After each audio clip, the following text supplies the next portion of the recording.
There's no question that once we reach middle age, we begin to face obstacles to a good night's sleep.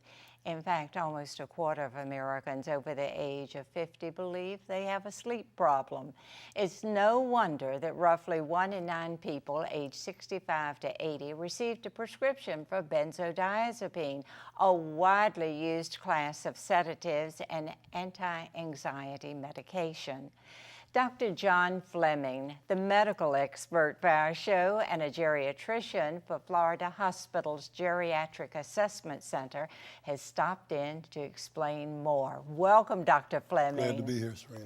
Now, tell me, I fall into that category. Why is sleep such a challenge for older adults? You know, as we age, we do need a little less sleep, and we sleep less deeply. And this is often perceived as insomnia or sleep problems.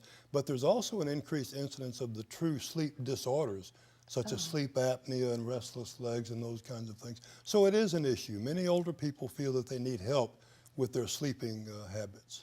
Well, that help can come in the form of benzodiazepine, but what are more familiar names? The common brand names that you would be familiar with are Valium, Klonopin, Xanax, and Ativan. The first two are long-acting, and the problem with that, Valium and Klonopin, is if an elderly person takes a pill, it might be in their system 3 days from now. Ooh. And this can be a risk factor for persistent confusion, sedation, auto accidents, driving, and falls. The other two, Xanax and Ativan, are shorter acting, and we recommend if you have to use these drugs, which we don't recommend very often, use the shorter acting, not the longer acting. Well, now, are some people using these on a regular basis? Unfortunately, and we do not encourage that either, because they can be habit forming, they can be addicting, and in the elderly they can cause confusion, imbalance, fall risk, and lethargy, and those are not good things. Is there a maximum amount that your system can handle? Like any other chemical, it's individual, but yes, you can take enough until you're in a coma if you choose to, which is not very wise.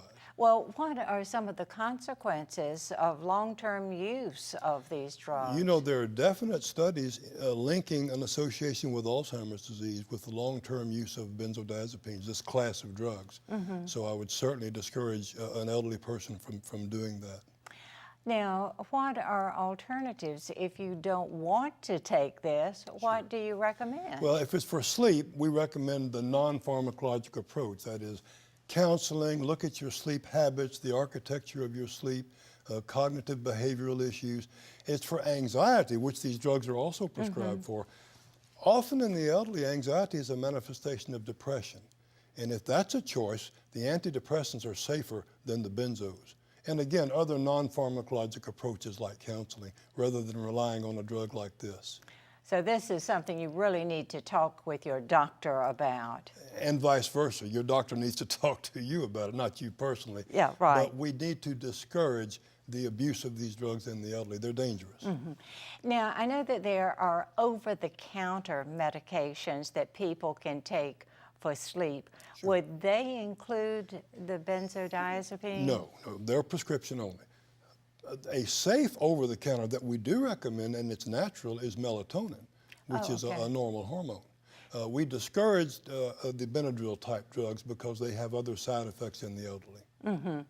Now, what about magnesium? I've heard some people say that they take magnesium. That's one of the things, if it works for you, fine. It's relatively safe if you have good kidney function, but be careful. Oh, okay. Yeah. As with any medication, there are going to be side effects. Absolutely. Thank you. I appreciate you giving us this insight to benzodiazepine, Dr. Fleming. My pleasure. Well, Dr. Fleming has explained some of the research that is emerging on benzodiazepine.